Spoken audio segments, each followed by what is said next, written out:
ದೇವರಿಗೆ ಅರ್ಪಿಸುವ ಹೂವುಗಳ ಪರಿಮಳವನ್ನು ಏಕೆ ತೆಗೆದುಕೊಳ್ಳಬಾರದು?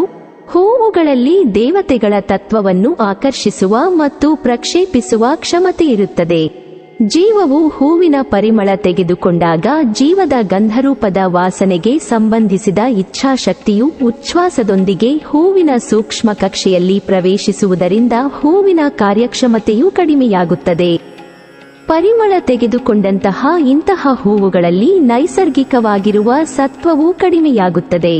ಜೀವವು ಪರಿಮಳ ತೆಗೆದುಕೊಂಡ ಹೂವನ್ನು ಮೂರ್ತಿಗೆ ಅರ್ಪಿಸುವುದರಿಂದ ಮೂರ್ತಿಯು ರಜತಮದಿಂದ ತುಂಬಿಕೊಳ್ಳುವ ಸಾಧ್ಯತೆ ಇರುತ್ತದೆ.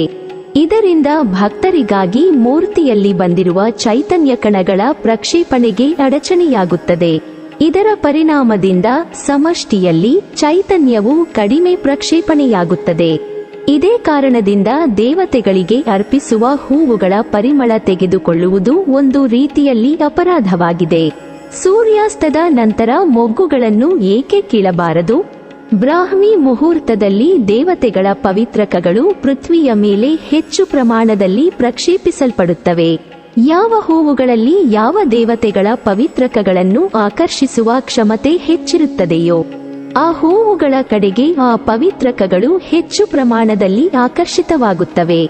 ಸೂರ್ಯನ ತೇಜದಿಂದಾಗಿ ವಾತಾವರಣದಲ್ಲಿರುವ ರಜತಮ ಕಣಗಳ ವಿಘಟನೆಯಾಗುತ್ತದೆ.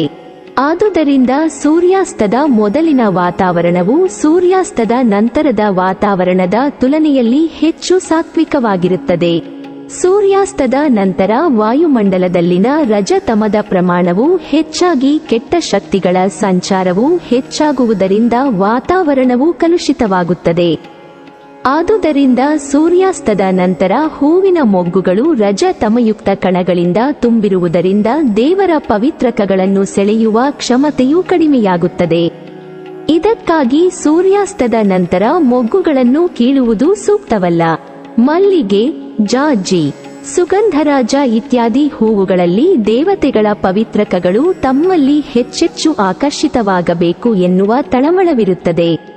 ಈ ಹೂವುಗಳ ಮೊಗ್ಗುಗಳು ಸೂರ್ಯಾಸ್ತದ ನಂತರ ಅರಳಲು ಪ್ರಾರಂಭವಾಗಿ ಬ್ರಾಹ್ಮಿ ಮುಹೂರ್ತವನ್ನು ಆತುರದಿಂದ ಕಾಯುತ್ತಿರುತ್ತವೆ. ಅವುಗಳ ತಳಮಳದಿಂದಾಗಿ ದೇವತೆಗಳ ಪವಿತ್ರಕಗಳು ಅವುಗಳತ್ತ ಹೆಚ್ಚು ಪ್ರಮಾಣದಲ್ಲಿ ಆಕರ್ಷಿತವಾಗುತ್ತವೆ. ಆದುದರಿಂದ ಅವುಗಳ ಸುಗಂಧವು ಇತರ ಹೂವುಗಳ ತುಲನೆಯಲ್ಲಿ ಹೆಚ್ಚಿರುತ್ತದೆ ಹಾಗೂ ಮನಸ್ಸಿಗೆ ಸಮಾಧಾನವನ್ನು ಕೊಡುವಂತಹದ್ದಾಗಿರುತ್ತದೆ.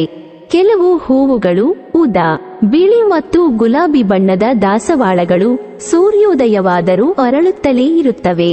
ಇಂತಹ ಹೂವುಗಳಲ್ಲಿ ದೇವತೆಗಳ ಪವಿತ್ರಕಗಳು ಕಡಿಮೆ ಇರುತ್ತವೆ ಅಥವಾ ಕೆಲವೊಮ್ಮೆ ಇರುವುದೇ ಇಲ್ಲ.